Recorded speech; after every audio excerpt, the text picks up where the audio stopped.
If you own a vehicle with less than 200,000 miles and have an auto warranty about to expire or no warranty coverage at all, listen up. CarShield has a low-cost month-to-month vehicle protection plan that covers more parts than ever. Visit carshield.com/audio to find out how you could pay almost nothing for covered auto repairs. Drivers who activate this vehicle protection today will also receive free roadside assistance, free towing, and car rental options at no additional cost. Get your free quote today at carshield.com/audio. That's carshield.com/audio. Hey guys, time to get in on the action for the biggest moments in basketball with Prize Picks, America's #1 fantasy sports app. Just select 2 or more players, pick more or less on their projections, place your entry, and win up to 100 times your money. Right now, Prize Picks will match your first deposit of up to $100. Just download the Prize Picks app and use the code GET100. That's code GET100 on Prize Picks for a first deposit match of up to $100. Prize Picks. Pick more. Pick less. It's that easy.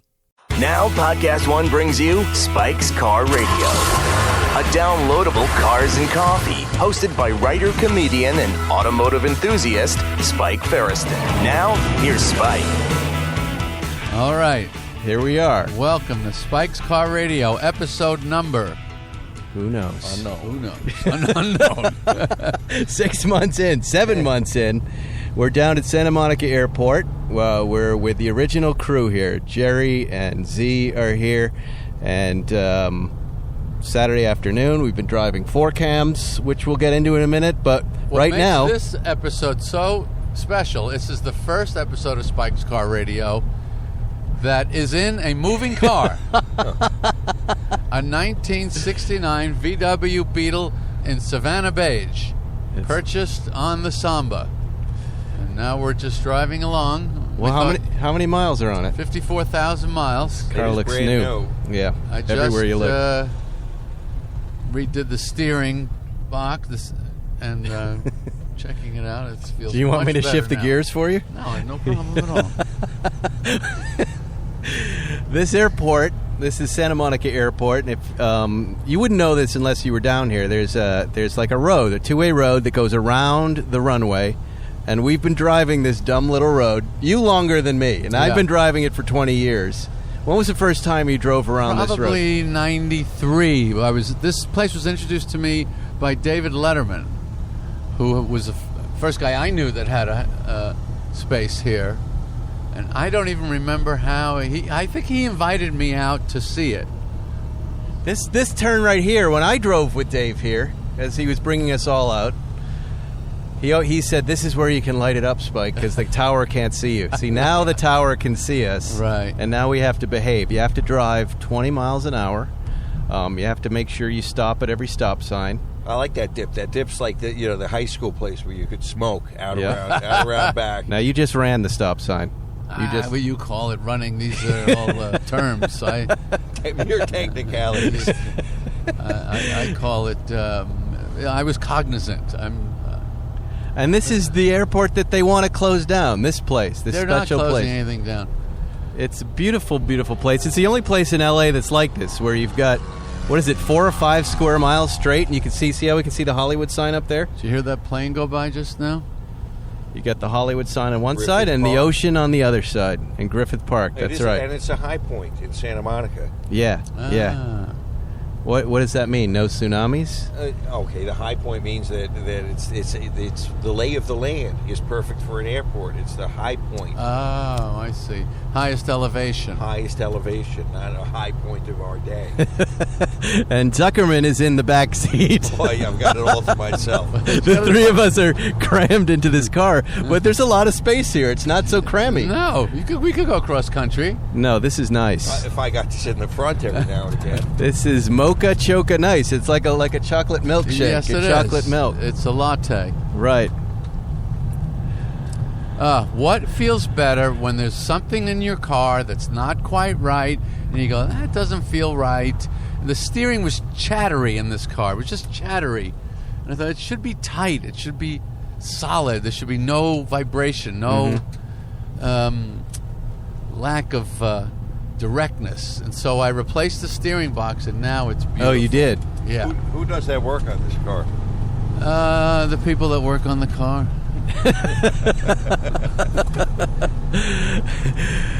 Well, it does. It feels perfect. It's Yeah. impressive when a car feels perfect from the passenger seat.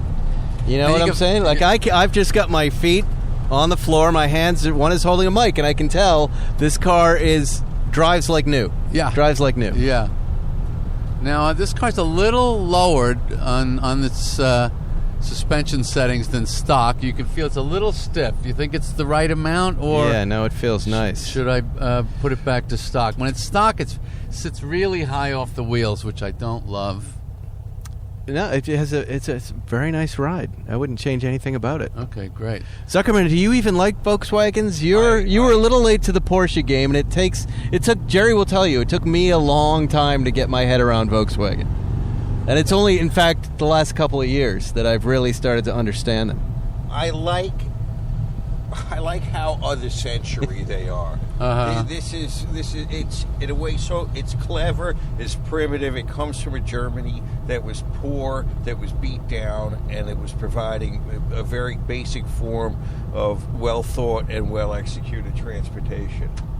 But I don't know if I could get into the lack of any forward motivations. I'm gonna take issue with primitive and basic. There is a sophistication to this design that I always, even as a kid, I thought, hey, all these other cars have these big metal grills. How come the VW doesn't have that? Because it doesn't need it, because it doesn't have a radiator. Because These Piper Sports just are my favorite planes. All right, we got a plane right in the way here. In fact, someone looks like they parked on the road. What is that?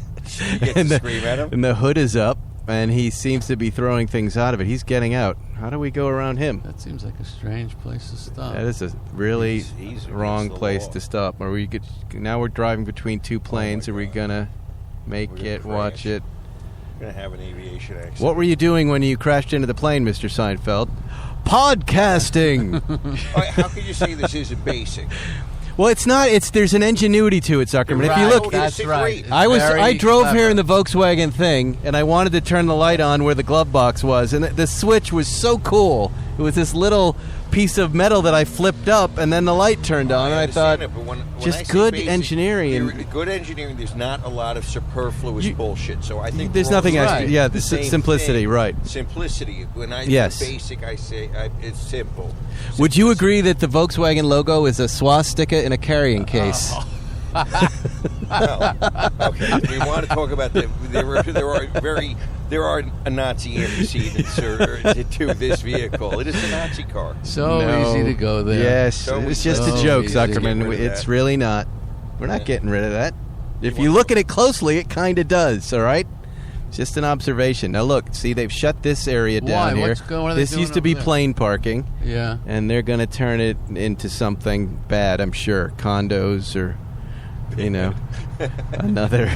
Bad. What'd you say? Not a playground for you guys. Well, it's not. There are over 100 small businesses down here. There are flying schools. Amelia Earhart took off here. The Douglas aircraft were created here and flown out of here during the war. The DC-3. The DC-3. When it goes down here, when there's an earthquake, when there's a disaster, the nearest airport's going to end up being LAX, and 405 is shut down. Food and water. How does it get in? Puerto Rico people. Your municipal airports are important. If we could get Harrison Ford to stop crashing, I think that would help our case a little bit. But to me, that's what adds a little fun and danger to living in the airport neighborhood. So let's tell our listeners what we drove this morning. We had a very exciting morning. We decided to take out 3 Porsche 4-cam GTs up PCH. As you which called we've it? never done before. The 4-cam slam, and we have to credit Zuckerman with this one. He said, "We're just gonna drive Seinfeld shit this time.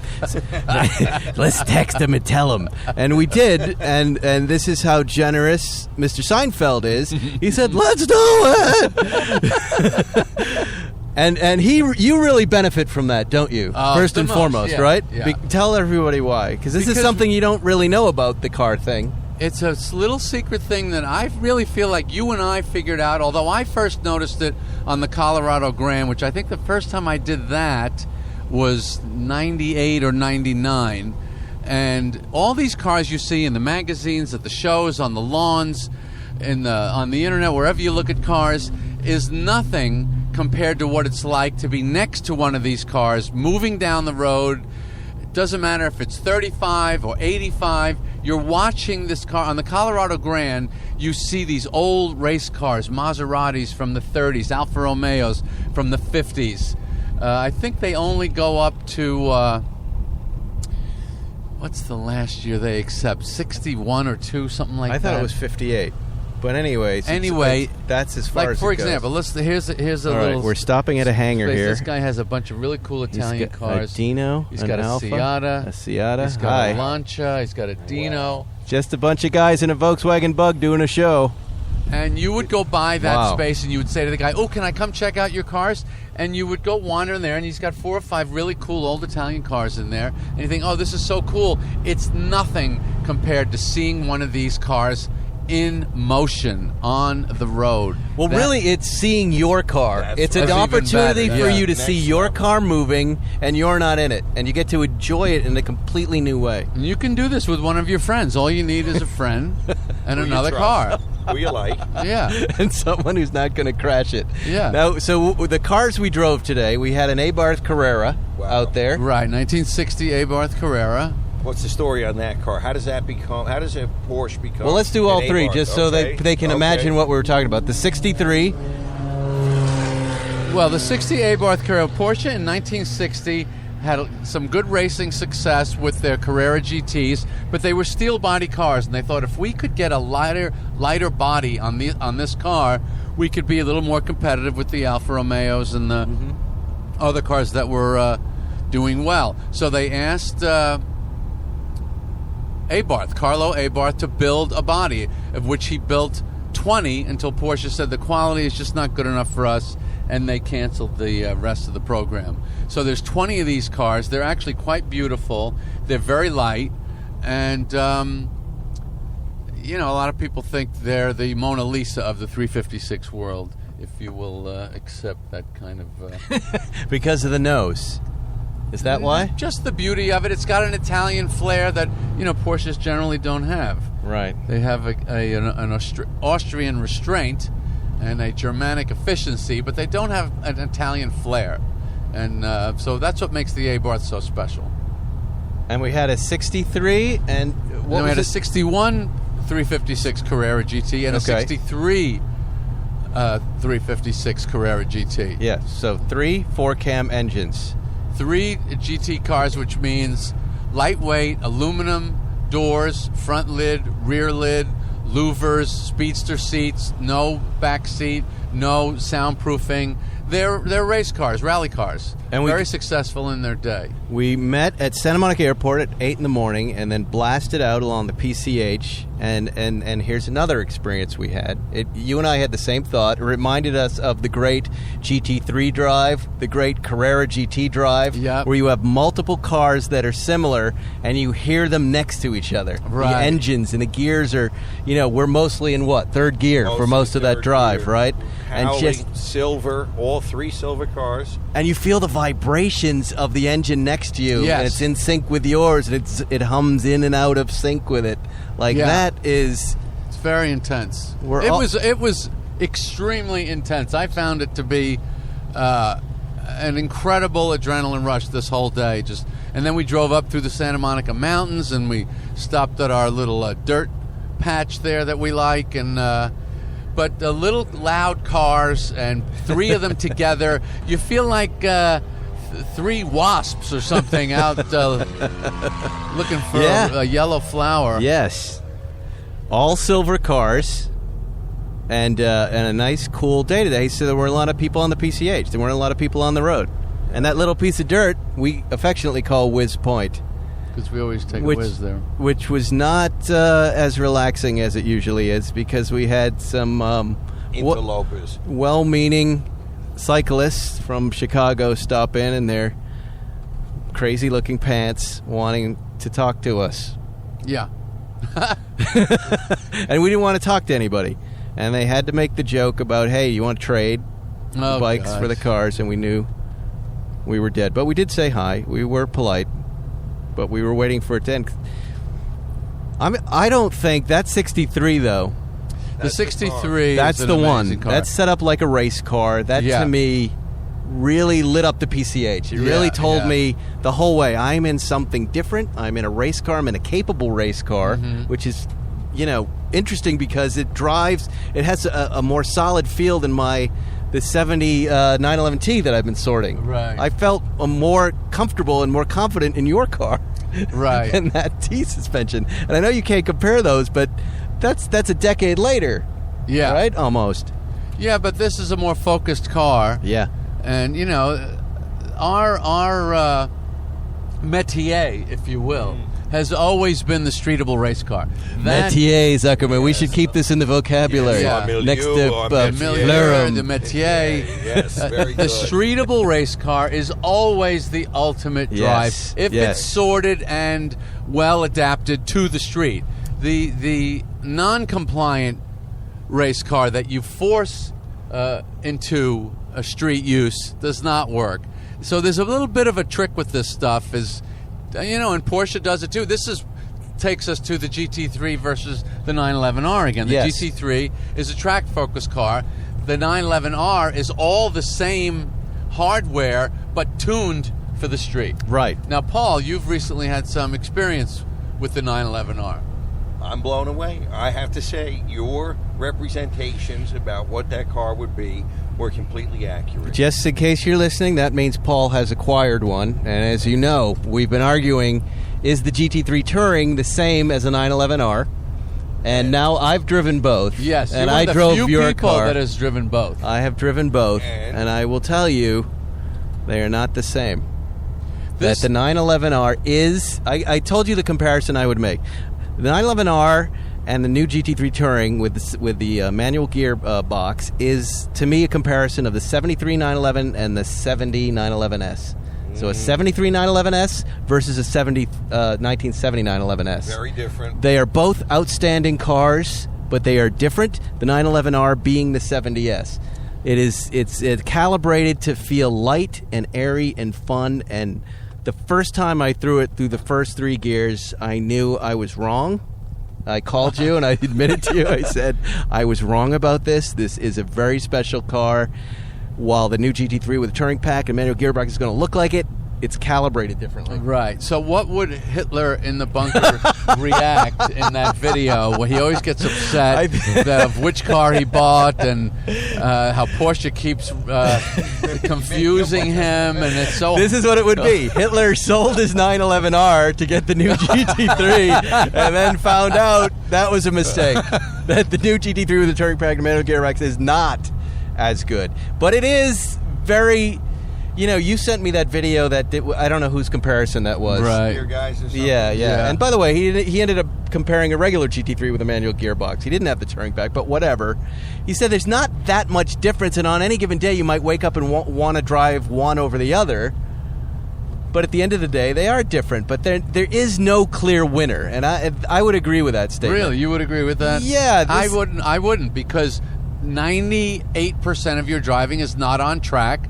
And the street calibration is just nicer. Feels he had. I think Jerry, you had the GT3 is a street calibration, in my opinion. That's how I drive my GT3. And I was thinking earlier that at the time, in a contemporary manner, we always want an RS. But later, a little time goes past, and you say, God, the GT3 really is the car because it's more applicable for the way we're driving. Right. It's a matter of, is it your weekend fun thing, or do you want to drive this all the time? That's the question you got to ask. Well, so now I talked to our friend in Boston, Steve Serio, Aston Martin. He's got a 911R. He wants to get, I think he wants to get a 4S GTS now because he's too afraid to put miles on this 911R. What, Zuckerman, are you going to put a lot of mileage on this car? We're going to drive. course. We're going to drive. I haven't seen you in it a lot, my friend. Don't save your cars. Don't save anything. Your life is slipping through your fingers. Grab it. Have some fun with it. The hell with the miles. This is a funny... Serio's listening to this, and funny you hear that, Porsche Serio. owners have. We are mileage slaves. We want to have the lowest miles, and it really is yes, stupid. I get. So I get. stupid. No, it's not stupid when you acquire it, but it's stupid when you have it. And I realize someone else had to be stupid for you to take advantage of their stupidity. But when you get to heaven to say, "I drove my Porsche the least," you lose.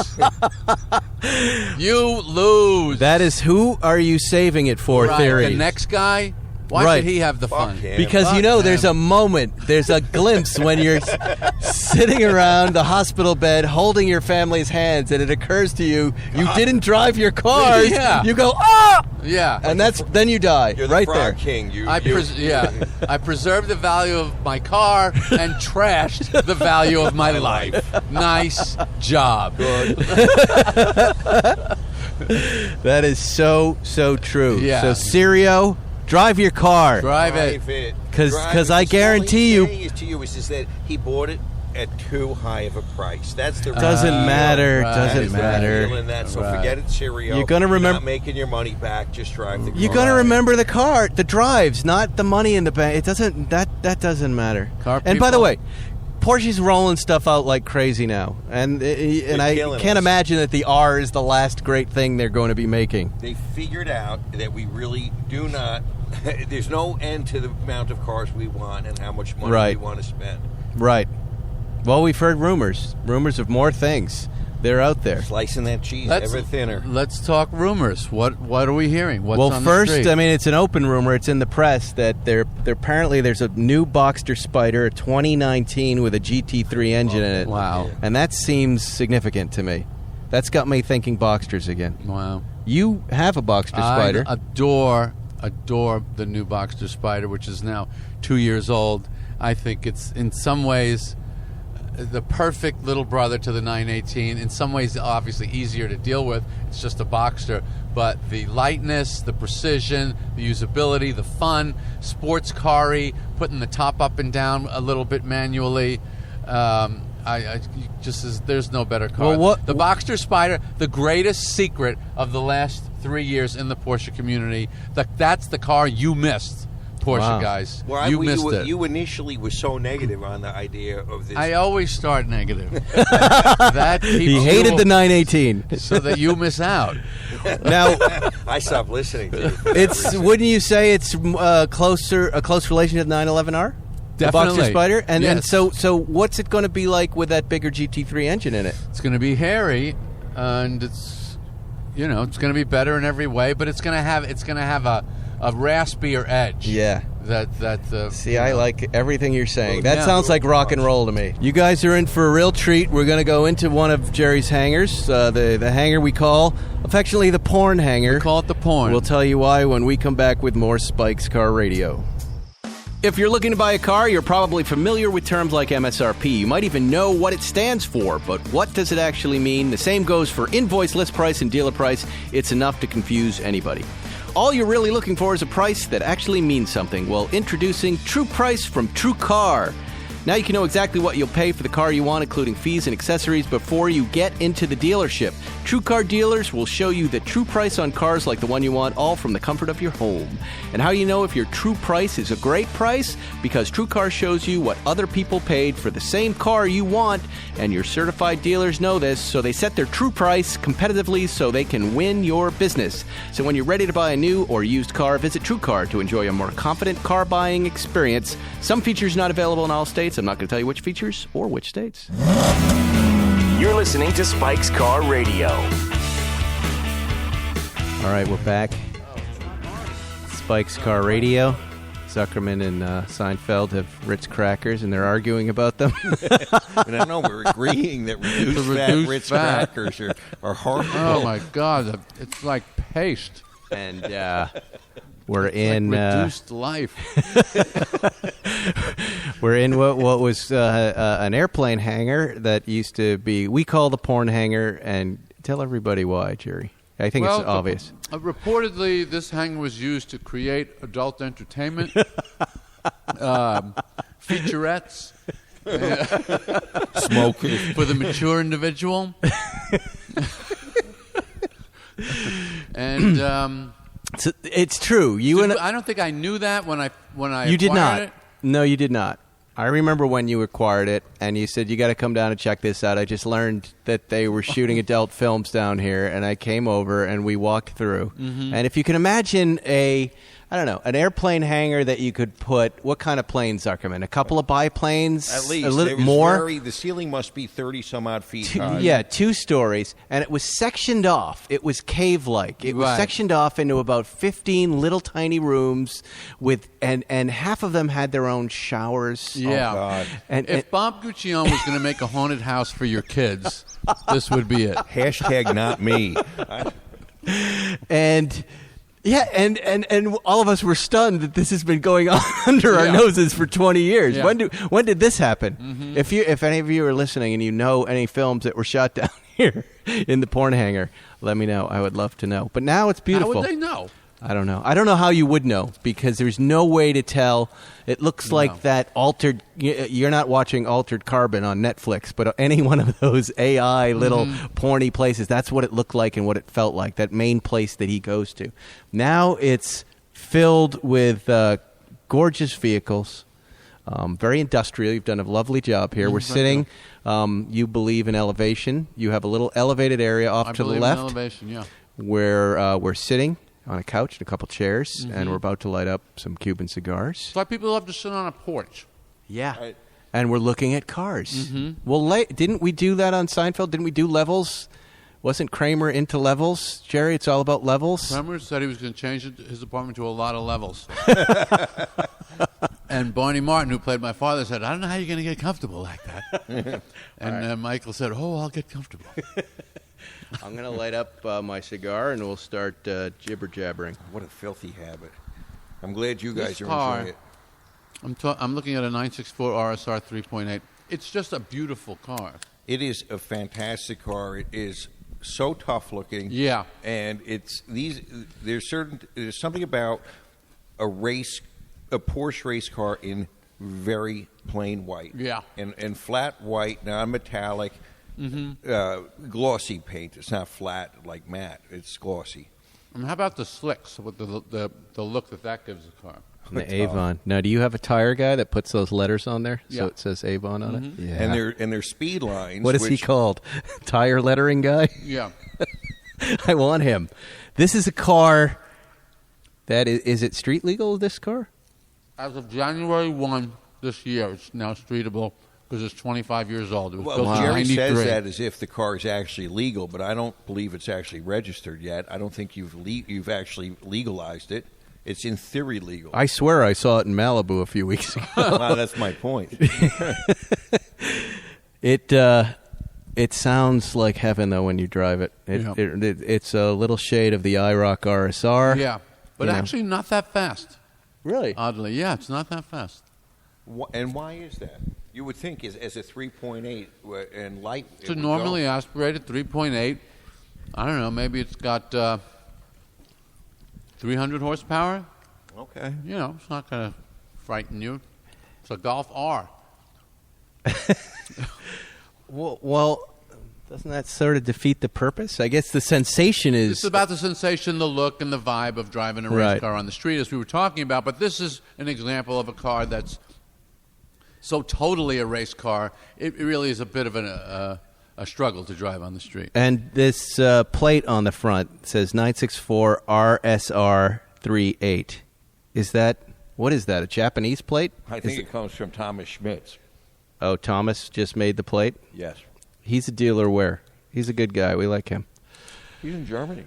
He's one of those sharp-dressed car salesman guys that you don't see here in the United States. Well, he's a prep. He's got the preppy look going, right? What you make when you see him and you shake his hand at breakfast in Monterey, you want to buy a car from him. I would trust him. You would?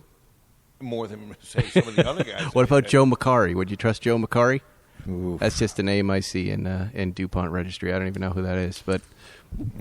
I believe I've bought at least 3 cars from Thomas Schmitz, maybe 4. I see 2 He's of the them guy here. who gets the credit for the revival of the 964 RS. Yeah. Making that was a car that bombed in its day and found an audience 15 years later. Right. Why did it bomb? People thought it was too harsh.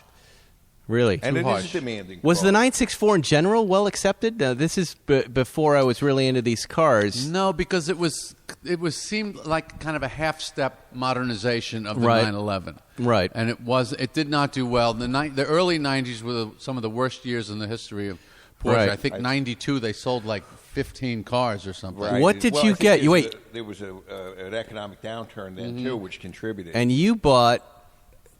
I'm trying to rack my brain here. If it's... What? Did you have a Midnight Blue 964 Turbo? I did. Was that What your a first great car. 964? I remember that No, car. I had a Midnight Blue Targa C4. I bought of 91, and then I bought a Turbo, and I didn't like it. Right. That issue, and I traded it for the orange 73 RS. No Wow, way. Sam. And I remember that drive. That was a Holy price moly. parity? Yes. No No, way. no. Sam had to give me some money for that. I think I bought it for $95,000, probably in what would be 93 or 4. For which car? The 964? The orange, the tangerine. No, the Tangerine RS. car you got when I was on Seinfeld, when I was writing there. So 95 to 98, my friend. Somewhere in that zone is when you got it. Because I remember you said, this car is going to blow your mind, how fast this thing is. The All orange right? car. The orange car. Yeah. And I think at the time... I don't remember what I was thinking, but I just did not look at vintage Porsches. I didn't consider them fast. And we drove in Studio City onto the 101. Yeah. And we went up that on-ramp, and you Yeah. just got on it, and you went, it's unbelievable fast, isn't it? And I went, no, it's loud. I didn't get it. It was such a funny time. It's this progression of this Porsche thing that we do. I didn't get the color. Right. I didn't know why you would ever want anything that orange or these Mexico blues. Like, what is wrong with you? I remember you driving the, what was it? The Mexico blue car. What did you have that used to race over the canyon to work in? That you and I raced one day in it. And That was a 993 Turbo S. Well, Right. I once pulled up next to you in the Cup car. Yes. The white Cup car I went flying by you. Yeah, one day no, at this was the top of- Turbo. Because Oh, you the went around a Turbo. corner That was so turquoise fast. blue 993 Turbo Right. S. So Zuckerman, kind of like the way he used to drive up Doheny Zuckerman. Right. We were racing stupidly, and he went around a corner so fast. And I went, oh my, Jerry Seinfeld is going to die today. This is at the height of Seinfeld. The sitcom is, helicopters are over the set every day that we're shooting. And he's having fun of that car. And you would come down and you'd say, everybody was looking at me in this car. The color, Spike, it's all about the color. They love it. And I said, how do you know they're looking at you because they like it? And I really didn't get it. You know what I don't remember this conversation I at all. do, because it was... it's like, I remember thinking, you really don't know what people are thinking when they're looking at you. They might be looking at you and going, look at that insane car. Right. Now, I think they were looking at that car now saying, what a beautiful car. Because I remember I showed that very car to Erica, my wife, and she's not a car person, and she flipped out. She Right. goes, I love this car, but I love the guy who can drive this car. What is the loudest color that you could currently order on a car? What could you do? I feel like Because it's a challenge to your personality. Because we see these old cars, we love these outlandish colors on them, but we don't order them when we buy new cars. I feel like I just saw it on Instagram. The olive green. Did you guys catch that olive Right. green GT3? Gorgeous. But that's a pretty big olive green. Yeah, You liked it. I did. I liked it. Can I order it? That's a different question. I Really? like looking at it on Instagram because it lights up your retina. Does it feel like they're making more paint-to-sample GT3s right now than they've ever made? Absolutely. They absolutely are. Why? I think people have caught on through Instagram to the fact that guys like us are driving cars, old cars with color, and that it's fantastic, and it really, you don't have to be stuck in gray, silver, black, or white. Right. And Porsche was making this available, and it's not that it was a secret for all these years, but suddenly it's caught on. Spike, you had a brilliant marketing idea for Porsche. If there's anybody out there that knows anybody at the company, if they just made batches of 10 Right. in all of these Yes. crazy colors, people would jump over each other to Yep. get them. You Just know- go, there's only 10 Exactly. olive green, there's only 10 tangerine, there's only 10 signal orange. we did this. We did this with the 2015 GT3s. Right. Remember? What color was you that? got the dark blue metallic, and I said I'm going to go for fashion gray. I heard there's 2 or 3 fashion gray cars Right. out there floating around. It was the end of the batch, and they were doing paint to sample, but they were choosing the paint colors. Yes. They did 10 fashion gray, and I grabbed one of them. If they did just runs of 10, Etna blue, fish silver Forget blue, it about would be crazy. And it then would be crazy. Right, and then we don't have to worry about when the cars are going to come in. We just try to track these cars down. Yeah. And you get something that stands out. Because Yeah. I think you're right, Zuckerman. I think people want something unique, and they don't necessarily care which color that ends up being. Right. I look at the olive green car, and I'm like, I salute you, sir, but it doesn't quite work. It's a little too weird on a modern car. Now, Really? You don't think it works? It's a lot of olive green. it's a lot. I yeah, love there's that a color. lot of olive green. Now, it's I great would. on an old 911, but on a great big old Yeah, 991. Yeah. I agree. Not every vintage color works on a big elongated car. Paul was complaining just a moment ago about the size Nobody of the knew my 9.1. first name until you just did that. I wasn't talking to you, Zuckerman. I was talking to Paul Wilson over there, who for some reason is not talking. You feel that the 991 platform in general is oversized, that the 997 is really as big as a 911 should get, and now you think they've kind of stepped over the line of I don't feel that. I know that. really. I emphatically know that this 991 just takes the size a little bit too big. So if the 992 is another 3/4 of an inch longer or wider, I'm out. wow. I'm out. Zuckerman says I'm he's sorry, out. what? You're out? Zuckerman's I'm out. out. I can't take the when I look over at some of these early 911s, like this is what the 911T 68 TR. TR T/R. and then I look at the 964 and I say, God, those are really perfectly sized 911s, and I can get my head around a 993 gets bigger, and I can get my head around a 997. But then you go bigger than a 997, and Well, it's see, too big. this is good. Well, first of all, you're lying. You would drive that new car and you go, holy crap, was I wrong? Which one? Anything. We've been saying this stuff for years. You have a 991 When- GT3 I- RS. Do you know how much Dude, it's too big. how Too big, he says. much hemming and hawing over the water-cooled cars? Oh, when this happens, it's the end. It's over. You know what they really screwed up there? Why didn't they just say liquid-cooled? Liquid-cooled is so much cooler and more tech-sounding that's than good. water-cooled. Water-cooled sounds like an aquarium. It sounds Wasser. like- yeah. Ugh, in German. Liquid-cooled. I remember when Suzuki came out with a liquid-cooled 750 two-stroke triple in the late 60s. It was so goddamn should've cool. It called said you. liquid-cooled on the Right. case. We didn't think, oh, no, it's not air-cooled anymore. We just thought, oh, my God, liquid-cooled. Yeah. Isn't it cooler sounding? Of course. Yeah. Okay. So on the side, what do you think about the size of the latest 911s? Because the controls are so much more precise, you don't feel the size. You get in that in a 918, you get in that Panamera Turbo, you don't feel the size because the precision of all the controlling. But when you look over your shoulder to change lanes and you realize you have all of that car. Yeah, that's fair. But you're not really. You can still move so quickly because it's so much faster than most other cars, and it's the steering and suspension precision that masks the size. Okay, let's step into this room because this is the perfect point to do it. Every once in a while, we're at Rennsport, we're in Monterey, we'll all be in Amelia, and we'll run into some of these Porsche designers that we know. Yeah. The gods, our heroes, our stars, the people we think are celebrities. Right. Tony Hatter, Right. who designed the 993. Right. Grant Larson designed the Boxster and the Carrera GT. Right. And they always ask us, mostly you, but we get involved in the conversation because we're standing nearby, what would we make? What would we do next? So I throw it out to you two. Well, I am going to say that I wanted to do a custom-made one-off 911 10 years ago.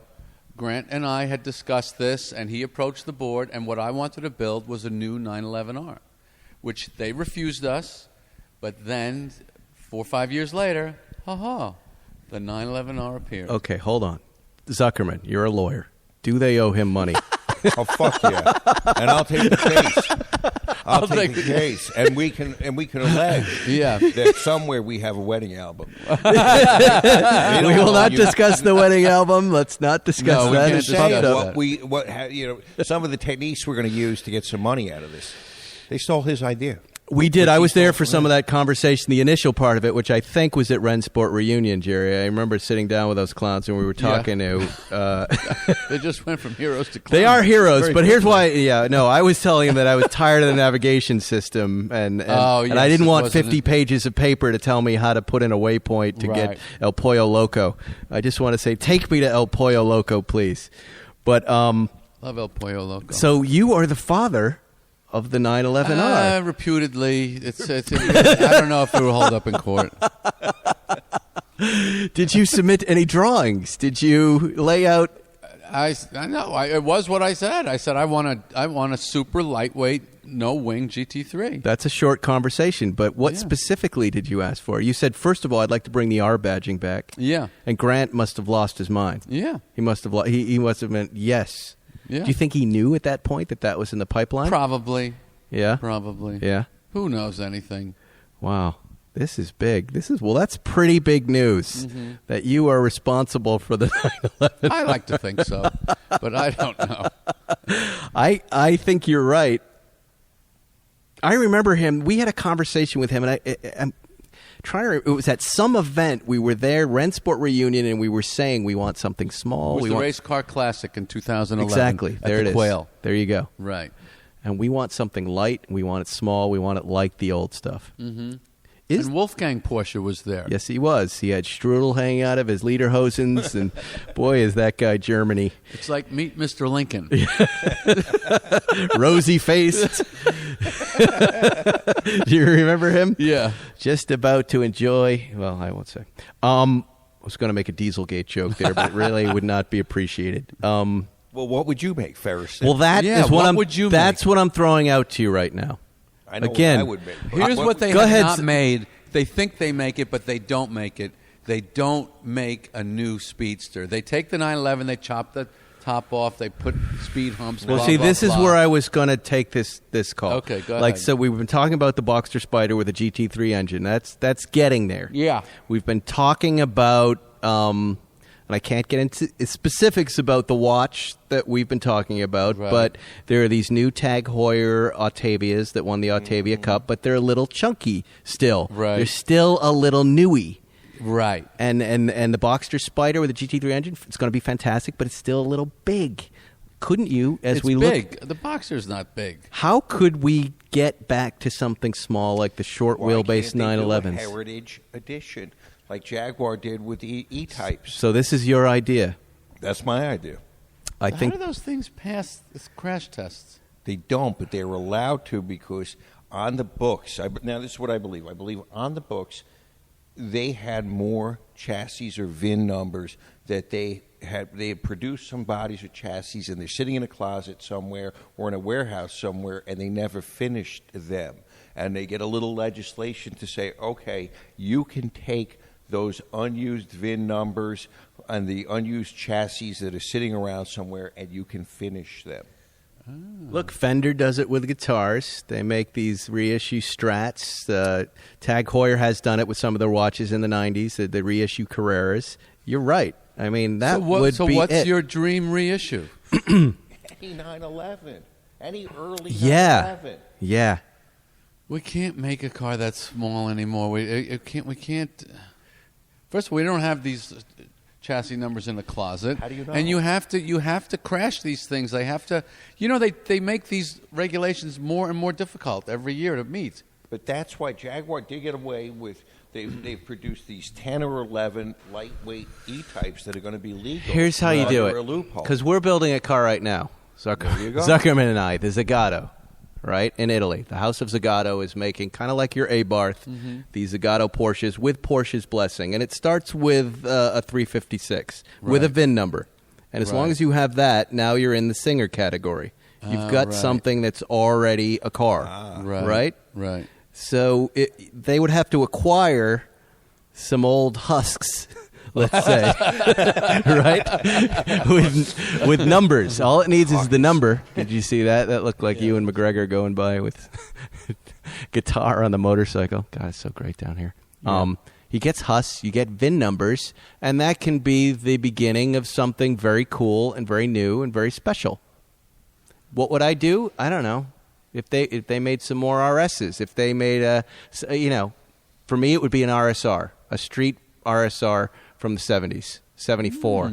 IROC-y, but something new added to it that makes it special and different, made by the factory, sanctioned by the factory, supported by the factory. Right. In beautiful. Kind of like your 64 that the factory restored. There's something about that car that really I love. Yeah. And even though it's a restoration, it has so much soul to it. And I don't know if that's because of that it was Ferry Porsche's car or that it was done in the factory, but that car speaks to me. It's not a soulless restoration. It's true. At the time that they did it, they weren't doing restorations as a business. So maybe that's one of the reasons that it really got special care. I mean, they knew it was the first 911 and Ferry Porsche's car, so maybe they took extra care with it. It did come out amazingly well. This is a car that debuted at Pebble Beach in 1998, if you want to look that up and see what it looks like. And you drive it.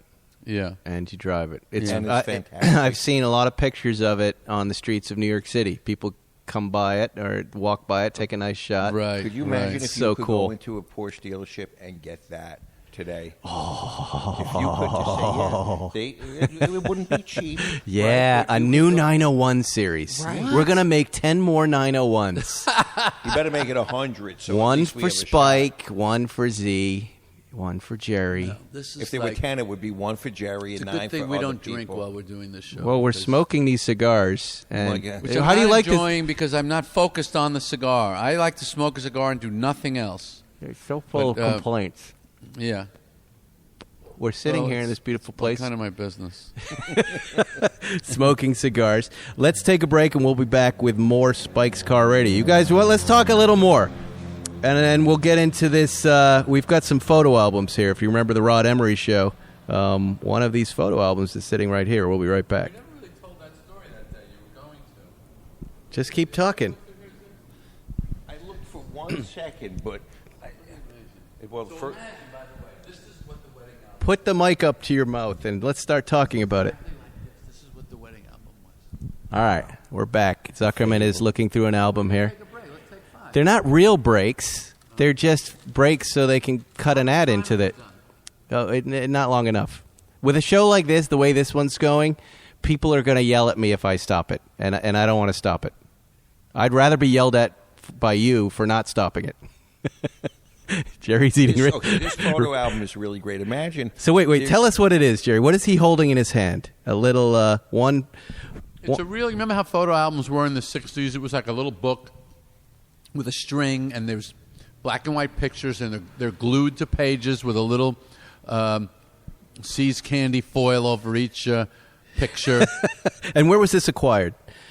In one of those crazy auctions in Germany of Porsche memorabilia. There was a friend of Ferry Porsche's back in the 60s who acquired tons and tons of memorabilia and just kept it. They had a falling out over a certain situation that they had in common. And so circumspect. I had a chance we wouldn't want him to hear this. I almost bought the entire garage full of stuff, but it was too much money. I didn't know what was in it. I was afraid to buy it. So then they started leaking it out every year. They would have this auction, and I would just buy everything. Yeah. And I didn't even know what. I still haven't even looked through it all. Yeah, Isn't that cool stuff, Zay? See, it's unbelievable. What are you seeing, Z? What you're looking at. Yeah. It's a little Tell photo us. album. It's probably, say, 6 inches, maybe 5 inches by 10 inches. It's a rectangle. It's got a kind of fabric covering that's a print that you would have found in Europe in the 1950s. It's very worn and dirty. And somebody took a Porsche emblem, like a hood emblem, and they cut they had to cut the backing of the front cover so that they could rivet this thing. They riveted this into here. We'll take the front, so you can see this old. I can take the pictures. You just keep talking. People are listening. Don't tell me what to do. And obviously these, like you said, it's got this very weird plasticine protectors, and the photos are just hand glued in with the little triangle points that go in the corners. What are the cars though? The cars. That's the whole point. Is that you open this up, and the cars, pictures of some of the rarest and earliest Porsche race cars that are out there. Yeah. Also notable. Early 50s stuff. Also notable is how well these photographs are framed for old pictures. You know when you look at old pictures when you couldn't control the cropping? Yeah. Each one of these, a real pro took these pictures and laid them out like they cared.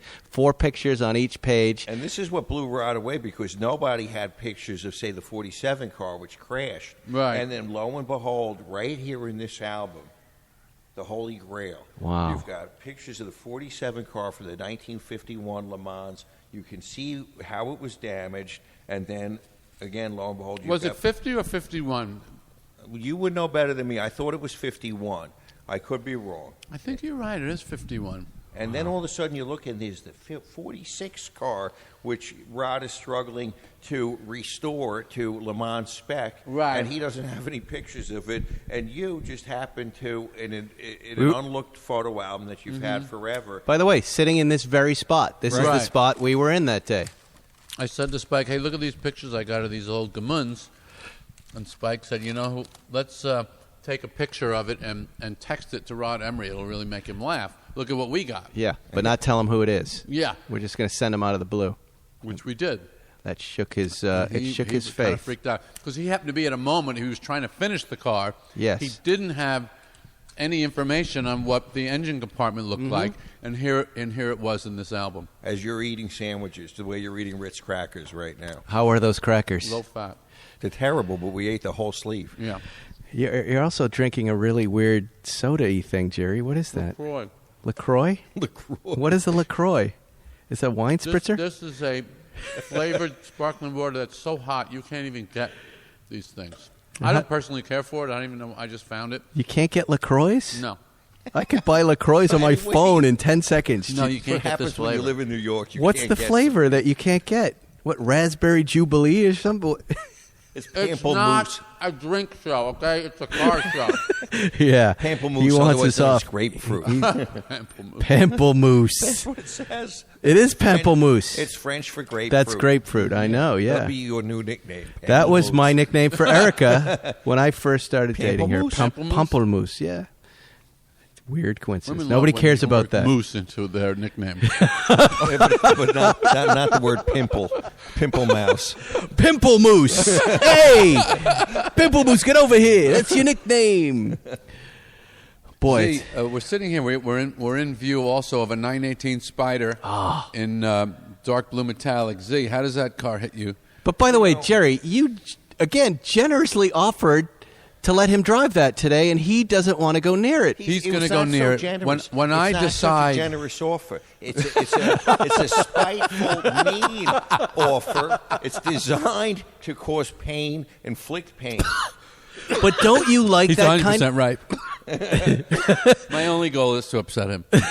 But don't you like that kind of pain? Don't you love driving something where you go, now I like when I drove your R, I went, okay, I've got to get one of these at some point. It's nice to have those carrots in front of the cart that kind of keep you working In and particular, dreaming. as And many of the people listening to this podcast know, Jerry talked me out of buying this car. He wasn't going to get this car, and then I he convinced me, even though I had it at sticker. He's squinting now as he talks because he Well, knows he's partially lying. It's anger, partially it's the cigars that are killing me. My eyes are falling out of my head.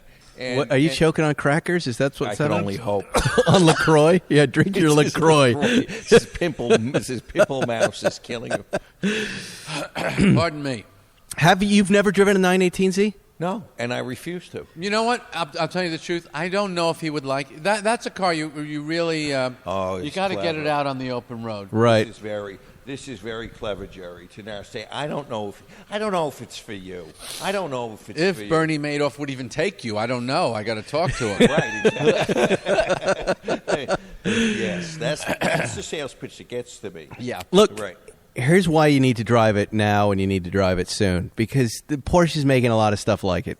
There's a lot of stuff like it coming down the line. There's plug-in turbos I heard about and plug-in 911s. Wow. And what year is that 918? Is it a 15 or 16? What is it? Or 14? We don't know. It's a 14.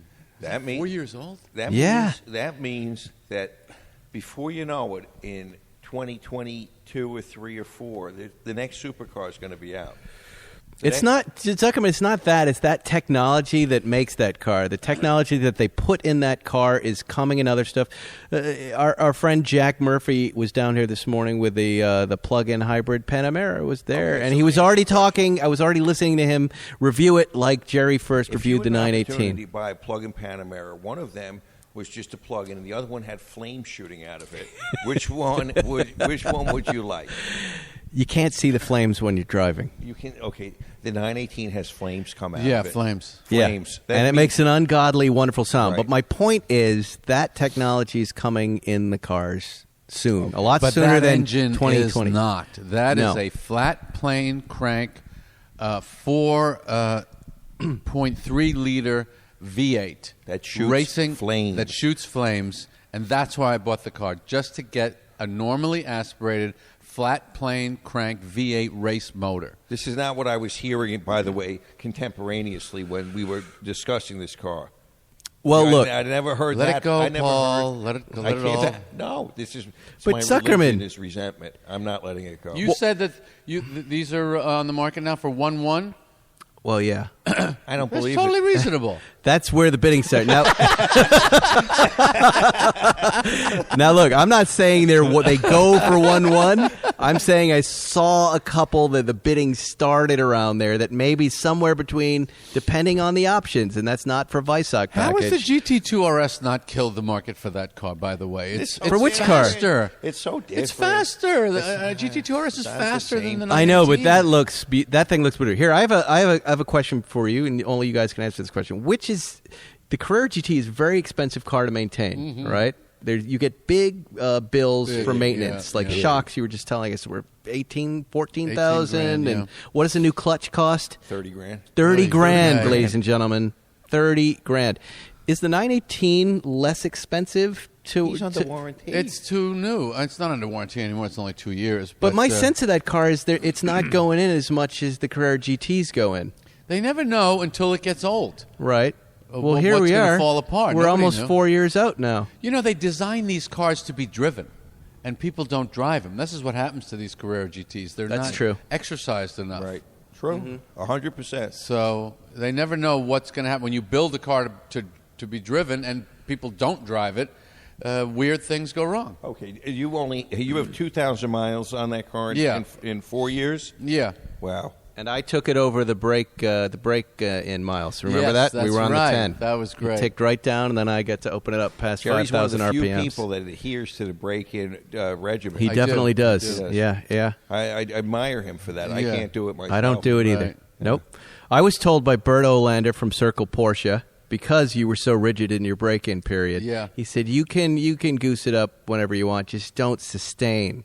Don't get on the highway and drive it above the RPM level you're supposed to be at for a long time. I But if you believe want to one goose day- it up every once in a while, you're fine. They're going to come to you and say you wrecked a car. Just the same way you're not, it was stupid to drink margarine or eat margarine. Now it's going to be stupid to have adhered. You're going to. What about this? What if we take a little break here on Spike's podcast?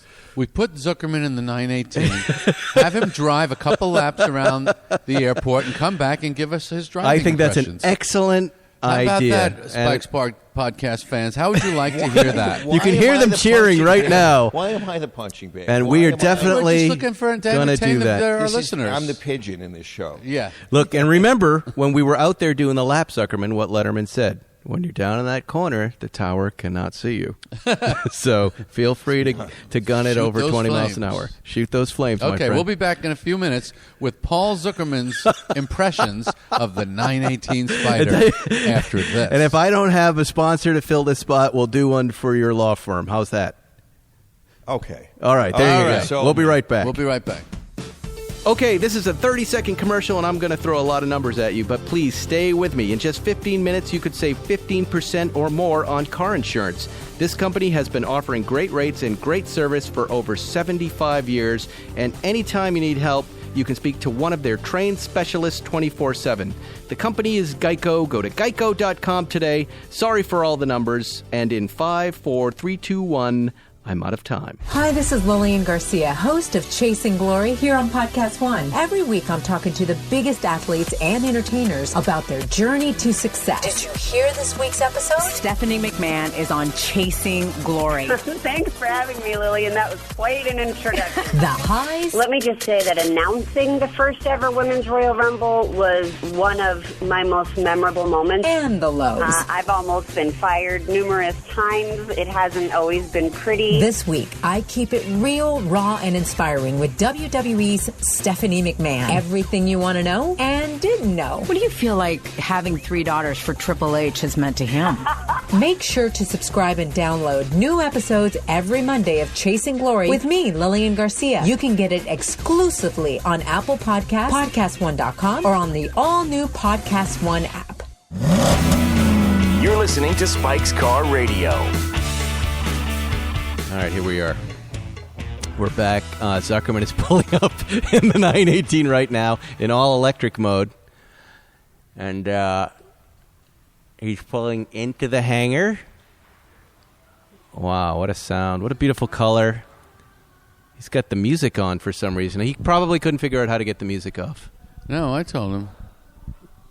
He's listening to the Beatles, which we can't afford, so turn it off.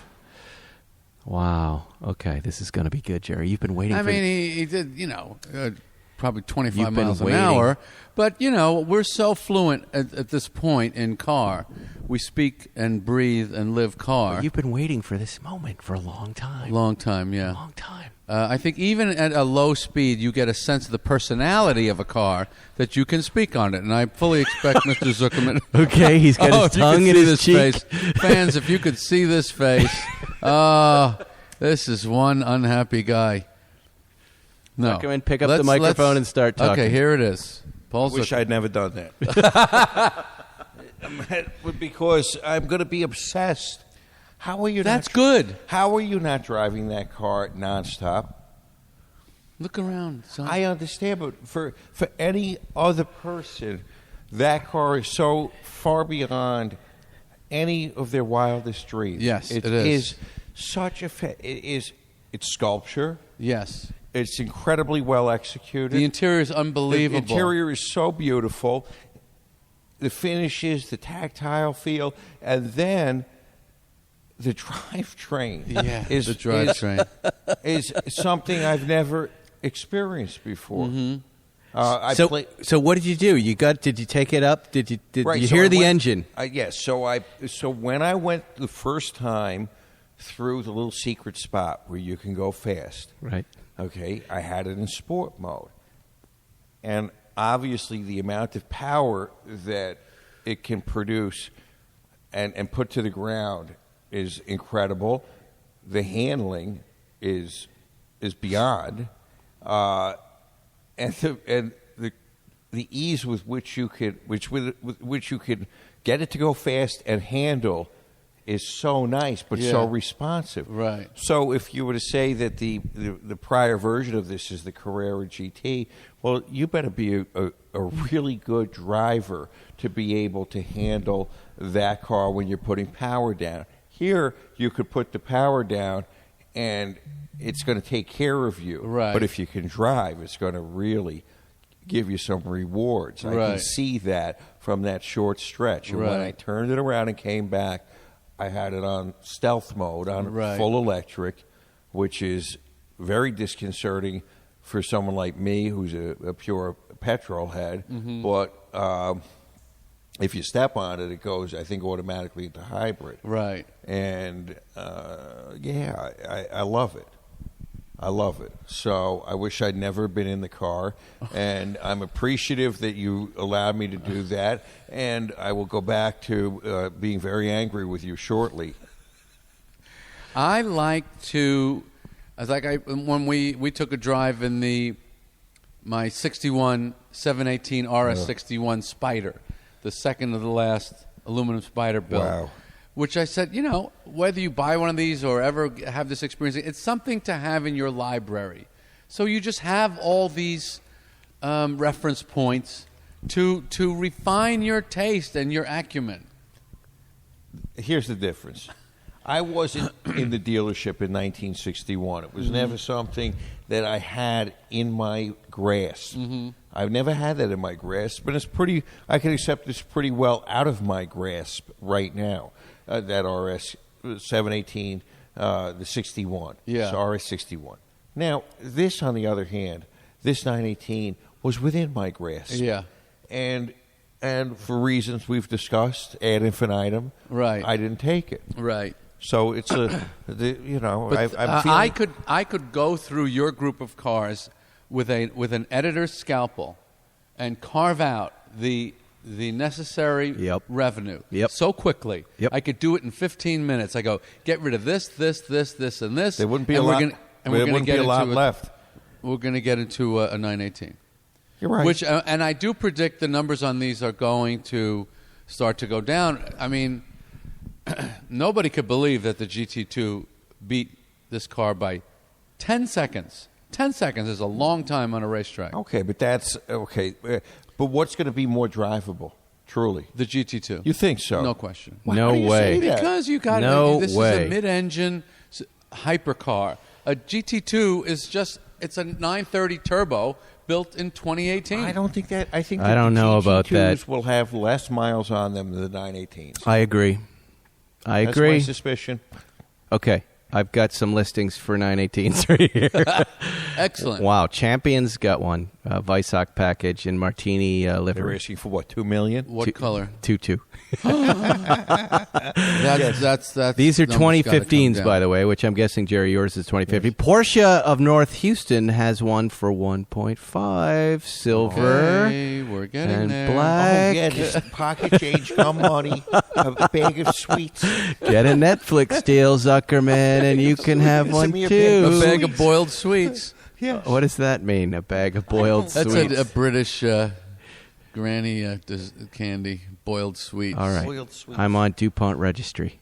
Here's another beautiful car. Wow. What this color? one is silver, black wheels with a red interior, Weissach package. 2-1. Look at him. And 2-1. And as you hold that cigar telling me this, you look like such a swindler. Here's one. Two swindlers. Factory matte black Weissach package, Martini package as well. That one, they're not going to tell you the price. It's got 200 miles on it, Zuckerman. You don't want those low miles. We have an orange Who cares one. about the miles? Garnet red. This one looks orange. Yeah, 1.9. These aren't as cheap as I thought they might be. Holy what moly. Are you thinking?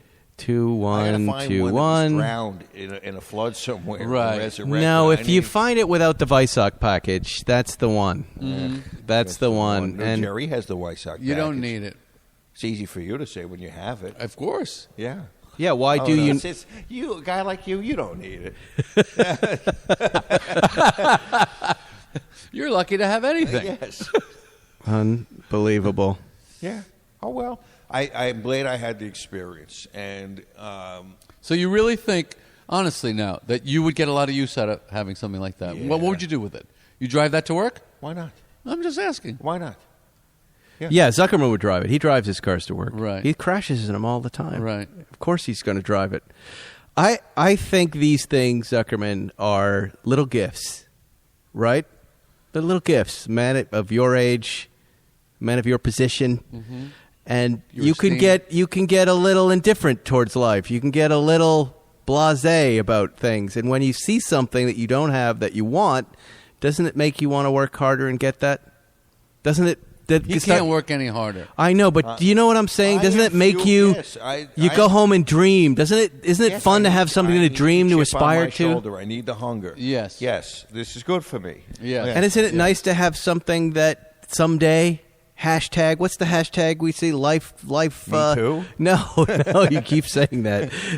Whenever we post cars, there's always someone who goes, this is my dream. This is the thing I work for someday. Goals. Hashtag goals. Goals. Yeah, car goals. Oh, That's exactly right. Right. Isn't it nice to have car goals? I like having car goals. So Do I have to pay you for this? No. Is this therapy? It What could is be. this? It could very easily be. Why not? If you'd like to get into your We how you were raised. We do. It's. I would love to explore, perhaps in our next episode, the emotional, psychological relationship we have with cars. Forget about the money, the fun. We all talk about this is cool, this is not cool. There's an emotional. We're wrapped up in these things emotionally. Freudian. This goes back to our childhood. Okay, I mean, there's many theories. I don't think so. I think it's a drug interaction.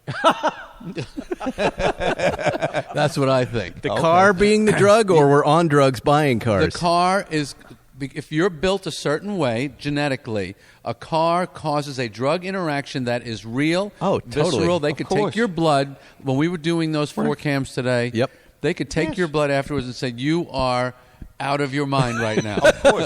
That's the same way You're some high. pervert gets about a lady's shoes, right? Yeah, right. Yeah, thank God I left cars. Yeah. Yeah. Pervert and shoes, huh? There's perverts in shoes. We know that. And you think it's the same as the cars. No, but he's talking about the chemical reaction. Yeah. It's more than chemical. It's aesthetic. It's there's also like time track things that goes on with these older cars. Yeah. We think, wow, this is the way it was back then. I was this age at that time. Right. Now I'm back in that moment. Yeah. You know, I in some way. engage in that a It's lot. it's complicated. What is the thing that makes us like older cars that are older and older as we get older? Like I started going, I was dreaming of cars. The early '70s those were my years. I'll to me, tell you, I'll there's answer that nothing for better. you. And I would look at you in these short wheelbase cars, or Sam would take me out and I'd test drive like a '68, 911, '66, and I go, this is too small. It's too wishy-washy. Mm-hmm. And now it's all I want. What is that? I'll explain it to you very simply. As you get older, as you have more life in your life, your kids and your family and all the things that you've done, it's just more chaos. And the further back you go in technology, you get more simplicity. Right. The time was simpler, the technology was simpler, and you get a little dose of that. And I it's very agree 100%. Yeah. I think you nailed it. Yeah. And he said that he took it. a sip of his Pamplemousse right before he gave a very Pamplemousse. bright and smart. I should drink I like some of the that word shit. astute. Did you try that? I know, but I'm going to start drinking it's it. soda. He's drinking soda. It's just flavored seltzer is what it is. It's soda. You're eating Ritz crackers and drinking soda. And having a cigar. And But how's he the just cigar? nailed It is a good cigar, He just nailed right? it. Well, here's what I'm trying to say. Even with all that said, and I hate when people say, now that said, I hate that. We heard you say it. You don't need to tell us that you said it. I still think it's even more complex than that. Our relationship to cars is even more complex than all Yes. these other things we've already mentioned. Yes. I mean, And you could get it. We could just break it down to the feelings of acquiring and releasing cars. yeah, It's very, very emotional experiences. We don't really investigate them much. But you know what you go through when you buy something, when you sell something. It keeps. Okay. You tell me all the time. You're doing all this work. You're banging away at the office, and it's the car shit that keeps you going. It's It's interesting. the reward. Yeah. It is the treat I get. I'm like the seal that it gets a little kipper Right. after doing a trick. Right. Now Kipper. maybe we should. Is there a Seinfeld Foundation? Yes, there is. Okay, so I think the Seinfeld Foundation should perhaps fund research into what it is. So needed. So needed. in today's world. A PhD Yeah. program in car psychology. In car psychology. No, it's all important stuff. It's because when you know someone else is going through it, it doesn't feel like such a big deal anymore. Right, and I think that's part of what it this is. show is about, because a lot of people out there think they're crazy. I thought I was crazy when I was buying all these Porsches in the early 90s, right? Yep. And then, but I turned out to be, it was just the beginning of everybody kind of recognizing, hey, there's something very interesting about going backwards in technology. Right. Yep. Funny you say, because the first car I bought, was a 79 Firebird, a Formula Firebird. Wow. And I bought it in 1982. But at that time, I was already looking in the vintage section, and I didn't know. It would just seem to be something that I was attracted to. I didn't understand what it was, but I thought old cars were cool, and I wanted to buy as my first car a 64 Dodge Dart with a push-button transmission, and I was prevented from doing that. Right. But I always wanted these old cars. For me, it was the 68 MG Midget. All right, Wow. there is a very big, Fighter antique-looking fighter plane coming right at us. Russian fighter plane from the mid-'60s. What do they call these? The Fokkers? They're new planes made to look vintage. Oh, that's what it is? Yeah. As- Oh, baby. Wow, is that cool? that really looks like a World War II I think airplane. he repainted that. Wasn't that the one that Spike used to have a digital camo look? I think he just repainted Yeah, it. he's got a couple of them. I'm What a just glad that beautiful they didn't plane. blast us with their 50 caliber machine guns. Yeah. Again, look at how. Why would post you that. ever want to get rid of? I'll take a picture of it and try to throw it up. There you go. This airport that has so many of these beautiful things here, machines and otherwise. Well, that was fantastic. Yeah. It was really good. What a great day. Great fantastic Saturday. What a launch, too. Bill really needs some props and kudos for what Bill's he made. Malibu Kitchen. We give him a friends. lot of props. He was a little upset that we didn't do the podcast there, but I wanted to smoke a cigar. I think we can focus much better, and this is much better. Yeah, there's no distractions. Yeah. There's No no people crazy coming people. up Yeah, and talking and trying to grab the microphone. Mm-hmm. The people do like when you yell at people, though, Zuckerman. You know, when they're parking in places they shouldn't park, and otherwise the dog fights. So we will be back out there. Don't worry. But coming here to the porn hangar was a real treat. Jerry, thank you. You're welcome. Thank you very much. The fans, Thank you for allowing us to drive your 4 camps today. Well, the fans really wanted to Thank hear you. from the original crew again, especially Mr. Seinfeld nice to be here. back. And it's nice to have him back. That's it for Spike's Car Radio. We will see you next week with another show. So long. Pamplemousse. Thanks for listening to Spike's Car Radio. Download new episodes every Wednesday on the Podcast One app or subscribe now at Apple Podcasts or PodcastOne.com. You love podcasts, the stories, the laughs, the unexpected turns. But when this episode ends, the silence starts. Not anymore. Audiobooks.com turns that silence into your next great adventure. With over 450,000 titles, from bestsellers to hidden gems, your love for listening just found its new best friend. And because you already know the joy of audio, we're giving you 3 free audiobooks to start your journey. Imagine your favorite podcast, now with unlimited episodes. That's audiobooks.com. Keep the story going. Sign up for your free trial at audiobooks.com/podcastfree today. Because for podcast lovers like you, the end of an episode is just the beginning. That's audiobooks.com/podcastfree.